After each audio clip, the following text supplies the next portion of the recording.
chers compatriotes, la balle est désormais dans notre camp.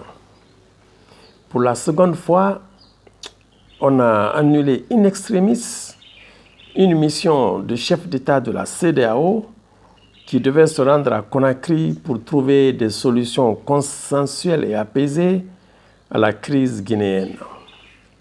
À la surprise générale, c'est un ministre des Affaires étrangères, gêné, embarrassé, qui est apparu à la télévision guinéenne pour éclairer l'opinion publique sur ce qui s'était réellement passé.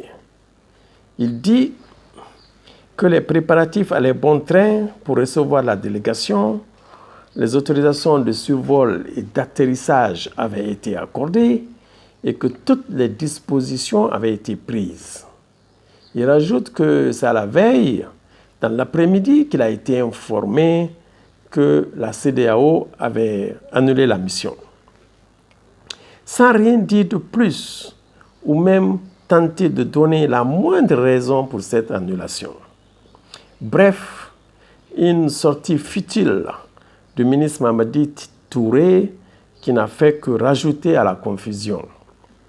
Mais pour un observateur attentif et bien informé, il est clair que la CEDEAO a décidé de jeter l'éponge et d'abandonner le président guinéen à son sort.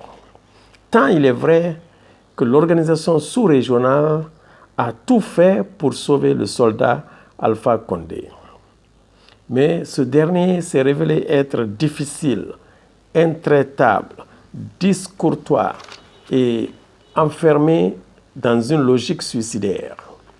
Selon certaines indiscrétions, il aurait même tenté d'imposer un agenda à la délégation des chefs d'État, les points et les termes de leur discussion, et qu'il ne serait pas intéressé à négocier un quelconque report des élections ou le retour des grands partis de l'opposition dans le processus électoral. Excédé par l'intransigeance et les remontrances du dirigeant guinéen, le président Issoufou du Niger, président de la conférence des chefs d'État et de gouvernement de la CEDEAO, annule la mission. C'était mal le connaître. Pris de coup, Alpha Condé ne sait plus à quel sens se vouer, il ne sait plus où donner de la tête. Il sait qu'il est maintenant totalement isolé et cherche une porte de sortie. Ces services de désinformation font courir le bruit qu'il y aurait peut-être un découplage des élections en reportant les législatives à une date ultérieure et pour permettre aux grands partis de réintégrer le processus électoral. Quant au référendum, il aurait lieu à date, c'est-à-dire au 22 mars. Ces rumeurs si persistantes dans la cité ne sont en fait qu'un ballon d'essai de la part du pouvoir pour jauger la réaction des acteurs politiques et bien entendu de la CEDEAO. Ceci, tout simplement pour dire qu'à moins de 72 heures du double scrutin des législatives et du référendum, rien n'est encore totalement joué. Alpha Condé est pris entre le marteau et l'enclume. D'une part, les partis marginaux qui ont décidé de l'accompagner aux élections réclament la tenue du scrutin à la date fixée et d'autre part, le FNDC, opposé à toute modification constitutionnelle, appelle à la mobilisation générale durant les journées du 21 et du 22 mars pour empêcher ce qu'il qualifie de coup d'État constitutionnel. Le dirigeant guinéen n'a donc pas beaucoup de choix devant lui. À moins d'un événement inattendu ou d'une situation de force majeure, Alpha Condé est prêt à organiser le double scrutin ce dimanche 22 mars 2020. Et pour rien au monde, le FNDC ne laissera faire une telle forfaiture. Nous nous dirigeons donc vers un choc frontal entre Alpha Condé et le FNDC. Chers compatriotes, je vous invite à répondre massivement à l'appel du FNDC pour mettre en échec ce coup d'État constitutionnel qui menace notre jeune démocratie. Hommes, femmes, jeunes et vieux, chacun là où il se trouve peut entreprendre une action de résistance pour empêcher la tenue du scrutin. Nous devons le faire avec intelligence, une détermination sans faille et avec l'esprit de sacrifice. La liberté n'a pas de prix, mais que personne ne doute de notre volonté farouche de mettre fin à ce système dictatorial qui étrangle la Guinée depuis son indépendance il y a plus de 60 ans. Rassurez-vous, la victoire est proche. Nous avons en face un régime chancelant, aux abois et isolé de toutes parts. Il ne reste plus qu'à lui porter le coup de grâce. Au point où nous en sommes, le double scrutin qui se prépare à organiser ne sera pas reconnu par la CEDEAO et encore moins par les autres organisations internationales qui ont décidé de s'en remettre aux décisions prises par l'organisation sous-régionale.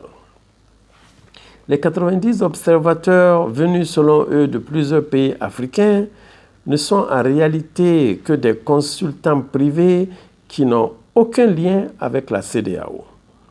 Au lendemain de ce double scrutin organisé au forceps, Alpha Condé ne sera plus un président légitime, mais il sera considéré comme une sorte de paria par la communauté internationale. Son sort et celui de son régime dépendront uniquement de la volonté du peuple de Guinée à lutter pour défendre ses droits et à faire respecter ses lois et la Constitution en vigueur. Quels que soient les moyens par lesquels on s'y prendra, la communauté internationale sera à nos côtés pour rétablir l'ordre républicain. C'est pourquoi la lutte doit continuer jusqu'à ce que M. Alpha Condé comprenne qu'il doit rendre le pouvoir à la fin de son mandat en décembre 2020. Il ne lui reste plus que quelques mois. Nous devons envisager tous les scénarios possibles et être prêts à assumer nos responsabilités. Que le transfert de pouvoir se fasse de manière démocratique ou à travers une nouvelle transition, nous devons déjà préparer l'après Alpha Condé. Quel type de société voulons-nous? Quel système de gouvernance faut-il mettre en place? Comment renforcer nos institutions et les prémunir contre ce genre de violations? Comment faire pour une distribution équitable de nos ressources?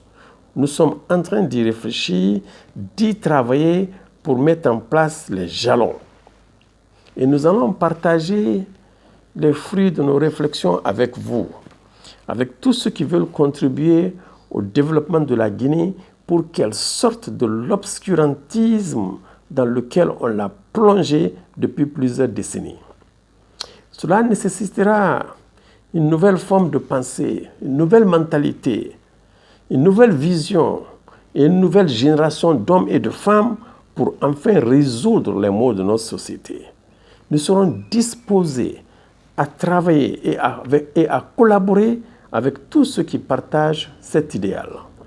Nous lançons un appel aux intellectuels et à tous ceux qui se sont sentis exclus de reprendre leur place de choix dans l'édification de notre nation. Le FNDC a ouvert la voie dans laquelle nous devons résolument nous engager. Reprenons nos droits pour bâtir ensemble un avenir meilleur. Et disons à Alpha Condé que la constitution guinéenne ne prévoit que 2 mandats. 2. Tu veux pas, c'est 2. En bon entendeur, salut. Je vous remercie.